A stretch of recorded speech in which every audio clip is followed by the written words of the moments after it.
Okay, so this video helps us explain the essential elements of project-based learning. PBL is sometimes confused with simply having students do a hands-on activity or make something like a poster or a model. But we think to really be PBL, a project has to have 8 essential elements, which you can see on this diagram. In the center are your learning goals for students, so we'll start there. First is significant content. A project should be focused on teaching students important knowledge and skills based on your standards and key concepts in a subject area. It should be significant to the teacher and to the students, as well as, of course, in what terms of what districts and states and important tests measure. In the past, some people thought that PBL was guilty of being content light. They thought that sort of non-content outcomes like student engagement and soft skills were overemphasized. But we think you need both content and skills, and that's why the railroad track is zipped together here. They're parallel tracks, content and skills, that get students where you want them to go. Remember, in the project in the video, Mr. Simmons thought about his standards and knew that microorganisms and diseases were an important part of those standards. They'd probably be on the state test, and it was significant to him and his students. 21st century skills are very easily taught in project-based learning. In fact, one of the best ways to teach those skills. 3 of the ones that you see a lot are critical thinking or problem solving, collaboration skills, and communication, especially presentation skills. And these are skills that young people need to be more successful in the future, in school, in their life, and in the workplace.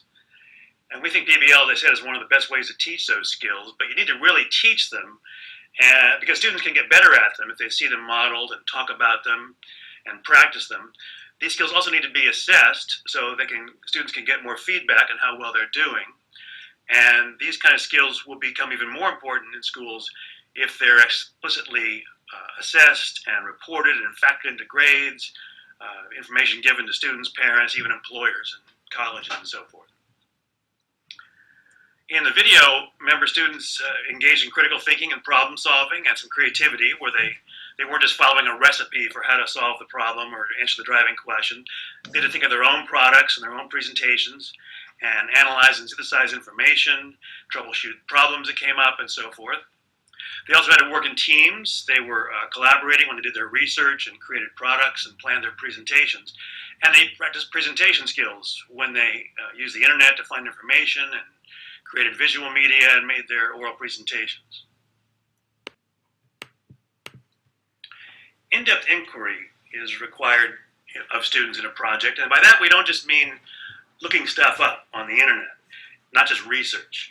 It's a way of thinking inquiry that involves asking questions, finding answers to help support your conclusions, finding resources, thinking of new questions as you get deeper in. People often think of inquiry in science experiments or investigations or research papers, maybe in history, but any project can have inquiry. For example, even creating a mural would require inquiry about what's the best location, what material should we use, what's the most appropriate image, or designing a website, who's the client, what do they want, what does a visitor to the site want to see, how can we make it work well for those visitors. There's also an element of innovation in inquiry where students are finding their own answers to questions, their own unique products. They aren't just repackaging information or building something from a kit or following directions.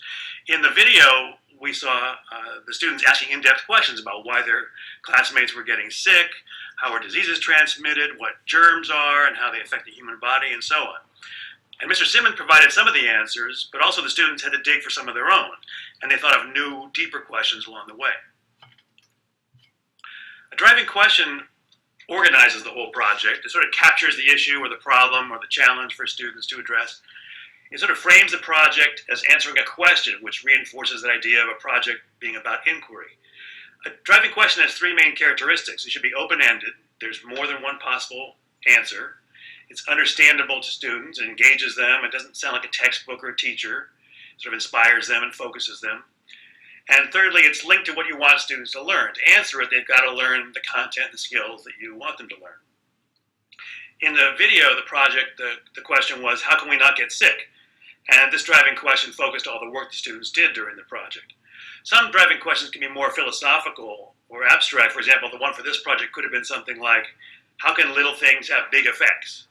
Or you could have a more specific and very task-focused driving question. For example, this one could have been, how can we create a presentation to tell elementary school students how not to get sick?